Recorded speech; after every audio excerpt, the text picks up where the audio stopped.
ABP Ganga, खबर आपकी, जुबान आपकी। मुख्यमंत्री योगी ने कोरोना वैक्सीनेशन पर निर्देश दिए हैं।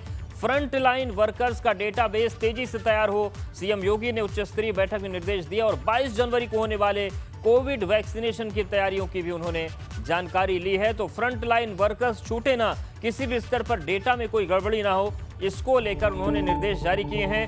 22 जनवरी को जो कोरोना का टीकाकरण होना है, इसको लेकर मुख्यमंत्री ने दिशा निर्देश जारी किए हैं। तो ये इस वक्त की बड़ी खबर, मुख्यमंत्री योगी आदित्यनाथ ने वैक्सीनेशन को लेकर निर्देश दिए हैं और 2 दिन उत्तर प्रदेश में चुने गए हैं, उसमें शुक्रवार भी एक है और 22 जनवरी को वैक्सीनेशन होगा। मुख्यमंत्री योगी ने कोरोना वैक्सीनेशन पर निर्देश दिए हैं कि फ्रंट लाइन वर्कर्स का जो डेटाबेस है वो तेजी के साथ तैयार हो ताकि सभी को वैक्सीन दी जाए, क्योंकि फ्रंट लाइन वर्कर्स के बाद प्रशासन, राजस्व, इन अमलों की बारी आएगी, पुलिस की बारी आएगी और उसके बाद आम जनता को वैक्सीन लगेगी। तो जितनी जल्दी फ्रंट लाइन वर्कर्स को वैक्सीन लग जाएगी, उतनी जल्दी आम जनता के हिस्से में वैक्सीनेशन का जो तोहफा है वो आ पाएगा। तो 2 तस्वीरें आपको हम दिखा रहे हैं। ये पहले चरण के पहले किस तरीके से मुख्यमंत्री ने चीज़ों का जायजा लिया, पहले चरण का वैक्सीनेशन हुआ। 22 जनवरी को कोविड वैक्सीनेशन की तैयारियां चल रही हैं और सीएम ने यह भी आदेश दिया है कि फ्रंट लाइन वर्कर्स का जो डेटाबेस है वो तेजी के साथ तैयार किया जाए।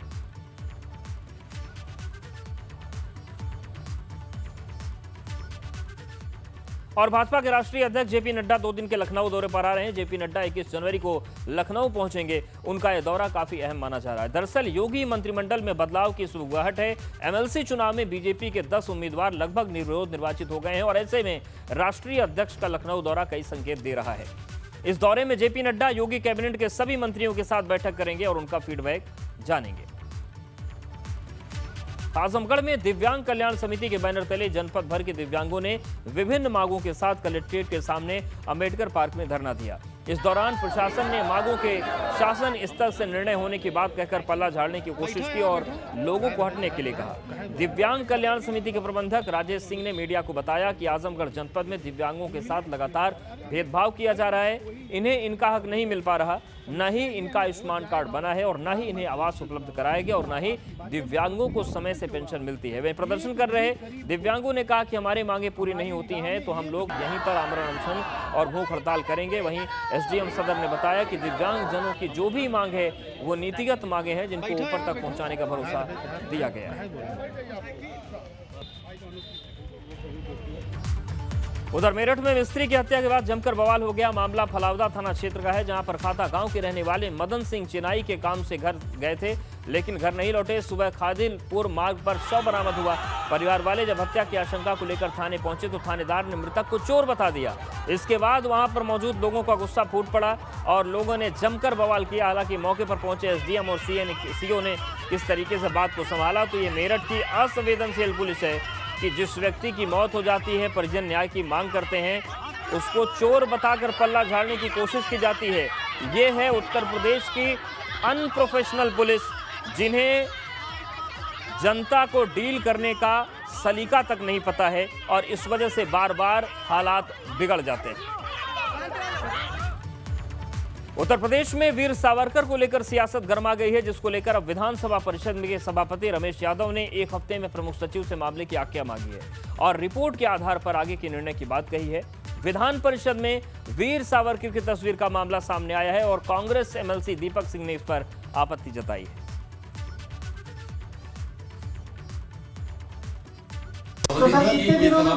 सभापति जी, ये जो तस्वीर लगी है, ये जो नया गलियारा बना है, क्या इसमें पहले से थी या फिर ये नई तस्वीर लगी है? उसके लेके विवाद क्यों ऐसा? कौन सी जो सावरकर की जो तस्वीर वो नहीं लगी है, हमारी जानकारी में नहीं था।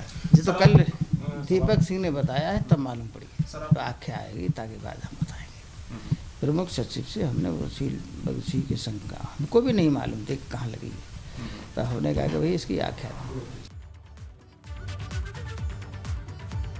वीर सावरकर को लेकर भाजपा और कांग्रेस एक बार फिर आमने सामने हैं। विधान परिषद भवन में फोटो गैलरी के उद्घाटन के बाद कांग्रेस एमएलसी दीपक सिंह ने पत्र लिखकर आपत्ति जताई और गैलरी में सावरकर की तस्वीर को स्वतंत्रता सेनानियों का अपमान बताते हुए विधान परिषद के सभापति को चिट्ठी लिखकर सावरकर की तस्वीर गैलरी से हटवाने की मांग कर दी। जबकि सीएम ने फोटो गैलरी के उद्घाटन के मौके पर सीएम योगी आदित्यनाथ ने स्वाधीनता संग्राम में वीर सावरकर के योगदान का जिक्र करते हुए सावरकर को महान क्रांतिकारी, दार्शनिक और युवा पीढ़ी के लिए प्रेरणा स्रोत बताया है।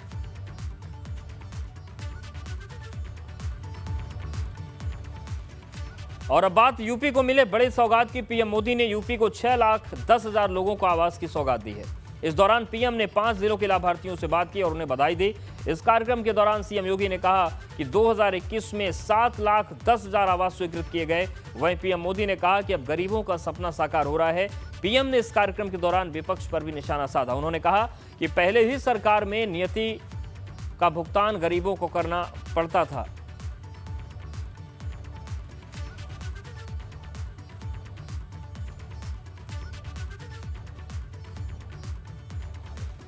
तो पीएम ने कहा कि गरीबों का सपना साकार हो रहा है। हर गरीब को घर देने का लक्ष्य है और पहले नियति के आधार पर भुगतना पड़ता था। पहले गरीबों को घर मिलने का विश्वास ही नहीं था। नमस्कार गणेशी जी, नमस्कार। नमस्कार साहब, नमस्कार। आपका घर बनने का काम शुरू हो गया क्या, या फिर अभी शुरू नहीं होना साहब, है? घर बन गया है, छत पड़ गई है और प्लास्टर भी हो गया है। खाली वो होना है, रंग वंग होना है। अब तक कितना खर्चा किया? खर्चा होगा 1,10,000। वो सारे पैसे समय पे मिल गए आपको? जी। किसी से कर्ज दे करके नहीं लेना पड़ा है ना? कर्ज किसी से ब्याज दे करके? नहीं साहब, किसी ने लिया पड़ा। और आपको संतोष है जो पैसे मिल रहे हैं उससे? हाँ, संतोष साहब है। तो जो पैसे ट्रांसफर हो रहे हैं आपको, आपके खाते में आ जाते हैं, इसके पहले कभी बैंक में जाते थे? कभी बैंक से पैसा वैसा लेना देना करते थे क्या? ना, कभी कभी नरेगा से आता था, वो ले लेते थे। अच्छा, खुद मजदूरी वाला। हाँ। अच्छा नन्हे सिन्ही जी, आपने कभी सोचा था कि इस तरह घर बनाने के लिए सरकार सीधे पैसे आपके बैंक खाते में, अकाउंट में जमा करेगी? ऐसा कभी सोचा था आपने? कभी नहीं सोचा था। हाँ। कभी अनुभव नहीं था इस बात को कि ऐसा समय आएगा। तो आपके परिवार में बच्चों को पढ़ाते हैं आप? जी। अब घर पक्का मिल जाएगा तो बच्चों को पढ़ाएंगे? बिल्कुल पढ़ाएंगे सर। कमला देवी जी नमस्ते। प्रधानमंत्री जी नमस्ते। नमस्ते नमस्ते। अच्छा कमला जी बताइए कि आपको घर मिल रहा है, आप खुश हैं? बहुत खुश है। कमला जी आपकी आवाज नहीं आ रही है। बहुत खुश है। खुश है?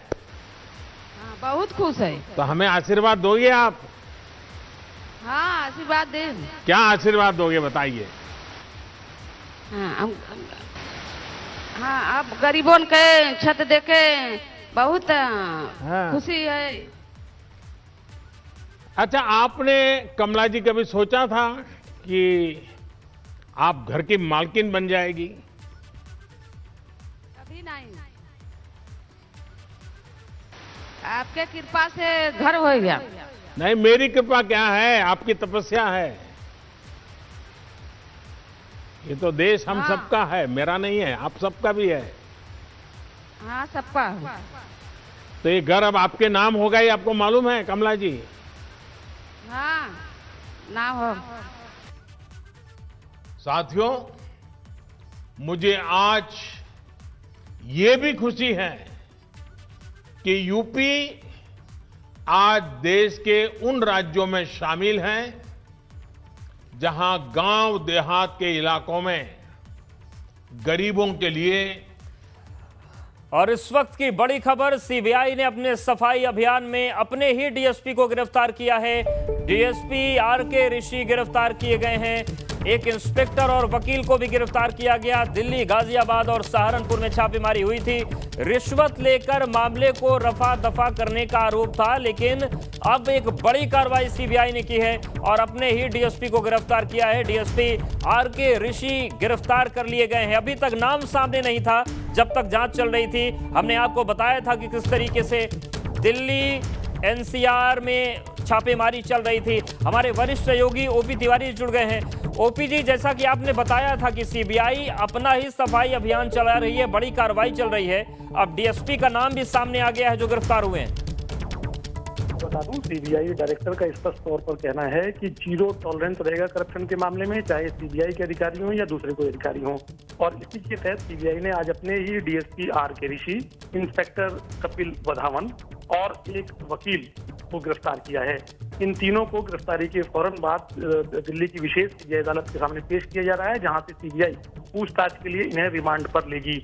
इसके अलावा सीबीआई ने आज सहारनपुर में भी इसी मामले को लेकर आर के ऋषि के 2 ठिकानों पर छापेमारी की थी और इस छापेमारी के दौरान अनेक अहम दस्तावेज मिले हैं। सीबीआई डायरेक्टर आर के शुक्ला ने स्पष्ट तौर पर अपने नीचे के मातहतों को निर्देश दिया है कि सीबीआई में किसी भी कीमत पर करप्शन बर्दाश्त नहीं किया जाएगा और इस तरह के जो भी अधिकारी हैं या इन लोगों के संपर्क में और जो भी अधिकारी थे, उनका पता लगा के उन सबके खिलाफ भी कार्रवाई की जाएगी। जी, ओपी तिवारी जी, ये भी आप समझना चाहते हैं कि जैसा कि आरोप है कि मामले को रफा दफा करने के लिए पैसे लेते थे, किस तरीके की ये मामले थे और क्या डीएसपी स्तर पर इतना पावर होता है कि मामले को ये रफा दफा कर सकते हैं? बिल्कुल, मैं आपको बता दूं, जो डीएसपी आर के ऋषि हैं, ये पहले बैंक सिक्योरिटी फ्रॉड सेक्शन में बीएसएफसी सेक्शन में ये तैनात थे और उसी दौरान के कुछ मामले थे और उसी में ये कंपनी के संपर्क में आ गए थे और जो कंपनियां थी वो वहां से इंफॉर्मेशन निकालने के बदले पैसे देते थे। क्योंकि डीएसपी वहां पोस्टेड रहे थे, इसके अलावा उसी डिपार्टमेंट का एक स्टेनोग्राफर वो भी इस मामले में शामिल है।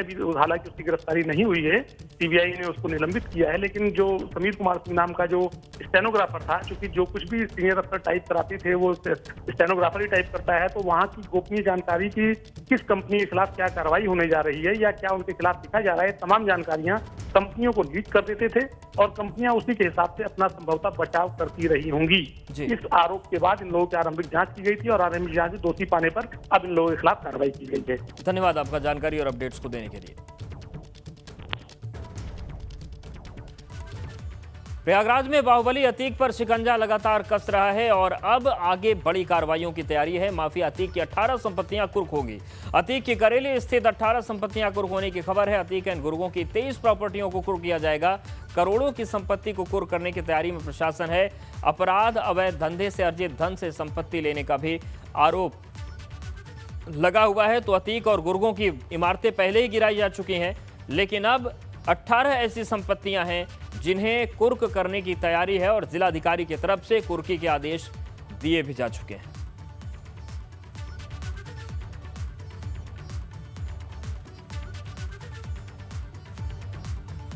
तो माफिया घोषित किया जा चुका है अतीक अहमद को और करेली में स्थित 18 प्रॉपर्टी की कुर्की की जाएगी। 5 संपत्तियों को गैंगस्टर के तहत कुर्क करने की तैयारी है। करोड़ों की इन संपत्तियों को अपराध और अवैध धंधे से अर्जित धन से खरीदने के आरोप हैं। माफिया घोषित किए जाने के बाद लगातार अतीक अहमद से जुड़े हुए लोगों पर कार्रवाई चल रही है। केवल बाहुबली अतीक ही नहीं, बल्कि योगी सरकार में चुन चुनकर अपराधियों पर कार्रवाई हो रही है।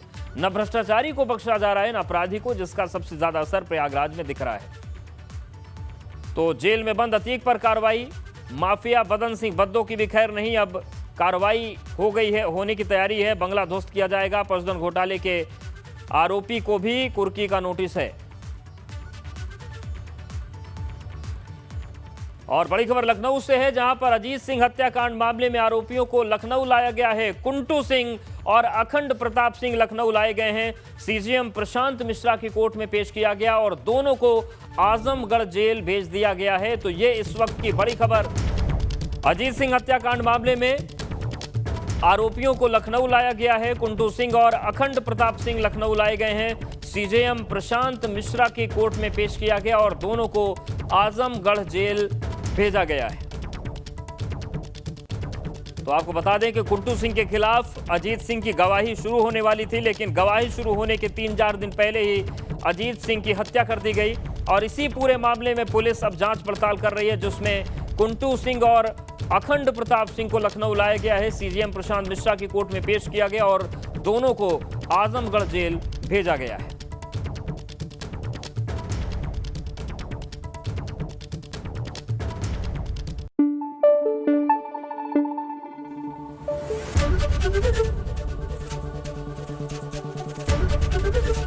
एबीपी गंगा, खबर आपकी, जुबान आपकी।